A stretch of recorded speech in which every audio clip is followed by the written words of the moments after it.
We need to eat the baby.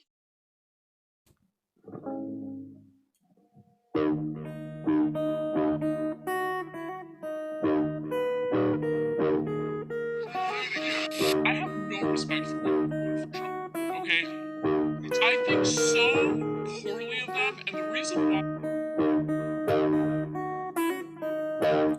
Hey, welcome back to U.S. News.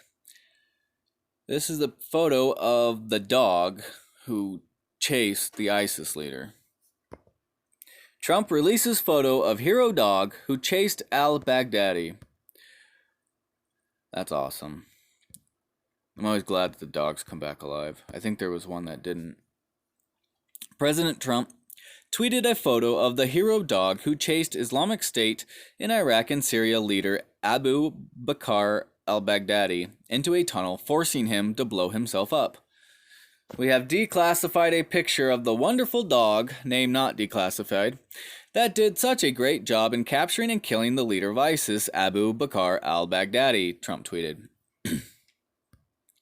ABC News reported that the dog's breed is a Belgian Malinois, something like that. The same breed as the dog that was involved in the raid to get Osama bin Laden. Chairman of the Joint Chiefs of Staff Army General Mark Milley gave an update on the dog's health during a press conference Monday. The dog is still in theater. The dog, the canine, the military working dog, performed a tremendous service, as they all do in various situations. Slightly wounded and fully recovering, but the dog is still in theater. Returned to duty with its handler, Milley said. Pentagon officials are also looking at whether the dog is eligible for a Purple Heart, but indicated it could depend on the extent of its injuries. Trump praised the dog during a press conference on Monday. Our K9, as I call it a dog, a beautiful dog, a talented dog, was injured and brought back, but we had no soldier injured, he said. Trump indicated that the dog chased al-Baghdadi into a tunnel and helped prevent U.S. forces from being hurt. It's incredible that nobody was killed or hurt. We had nobody even hurt, and that's why the dog was so great, Trump said. Trump also said the U.S. forces involved in the operation will be invited to the White House. They'll be invited. I don't know if they'll want to have their faces shown, to be honest with you. You know, they want to. They're incredible for the country. They're not looking for public relations, he said. But they love doing what they're doing. I've seen it. The First Lady was out there recently looking at what they do. She came back and said, wow, I've never seen anything like that. The training, you know, all the training and the power of the people, Trump continued. The men and women, the strength, the physical strength, and mental strength. These are incredible people. These are very unique individuals.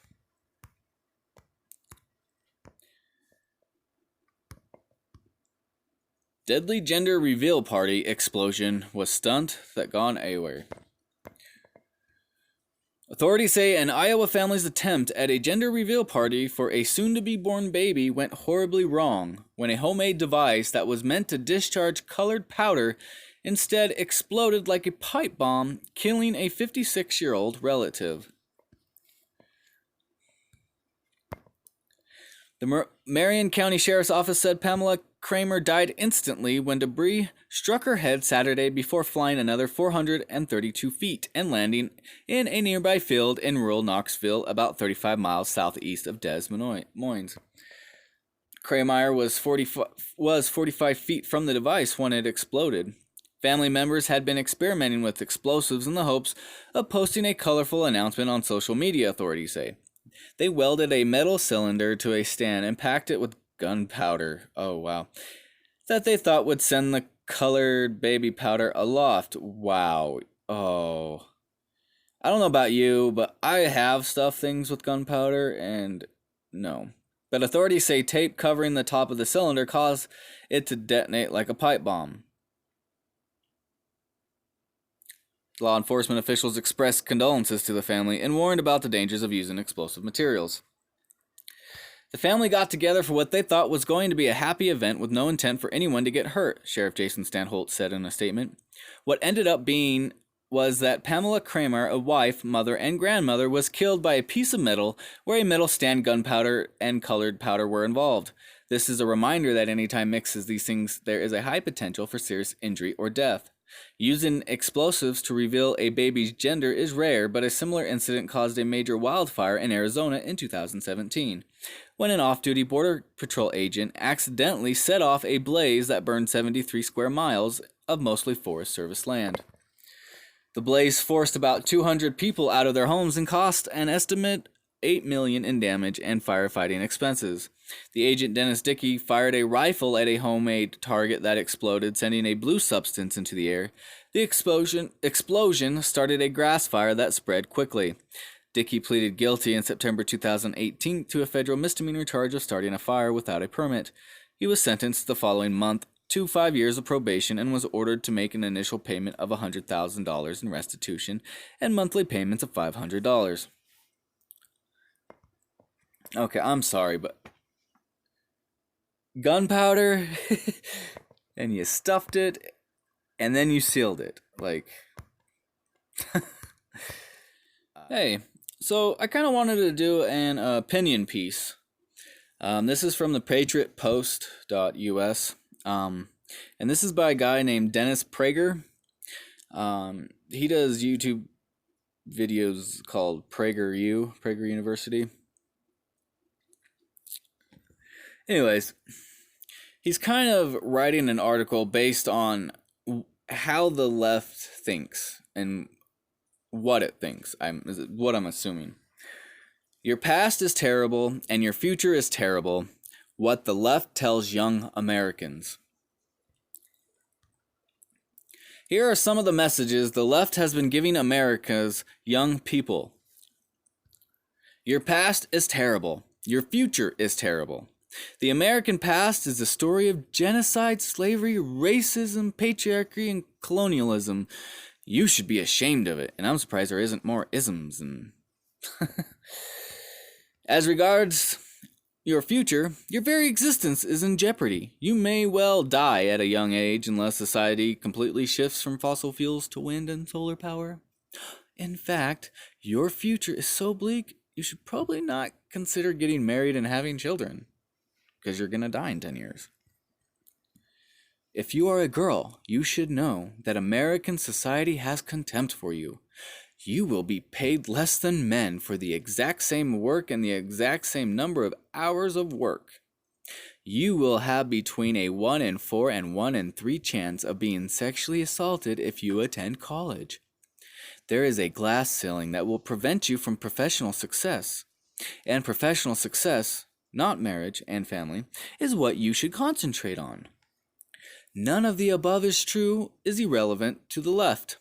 What is relevant to the left is that these messages make young women leftists because they make them angry.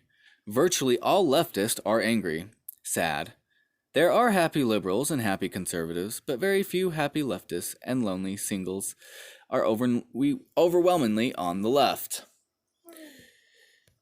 If you are a young black, the most important thing for you to know is that this country loves you.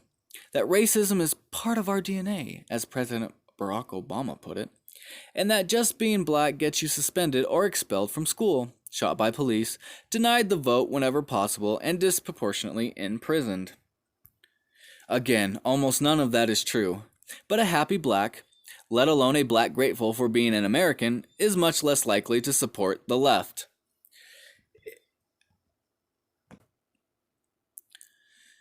If you are a young Latino, know the white majority is so xenophobic that it would expel you from the country.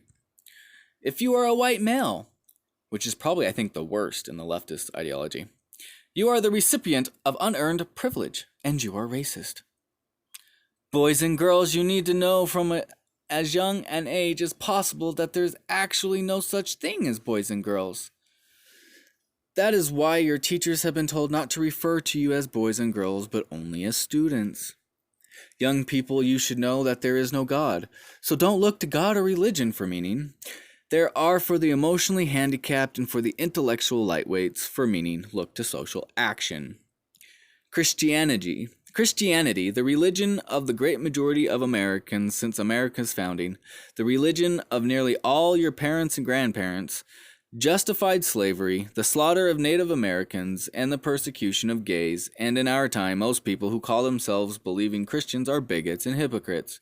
Whatever good was achieved was done so by believers with secular Enlightenment values, not Judeo-Christian values. Islam, on the other hand, has always been a religion of peace. Upside down world. Western civilization is nothing for you to be proud of. It is neither cultural nor morally superior to any other civilization or culture. And in many ways, it is worse. It is largely a record of persecution and genocide. That's why you no longer celebrate Columbus Day, but rather Indigenous Peoples Day. Christopher Columbus was not the only national holiday we will either erase or minimize in importance. Whereas Americans have always had meaningful holidays to celebrate and enrich their lives, you will have few or none, aside from Halloween.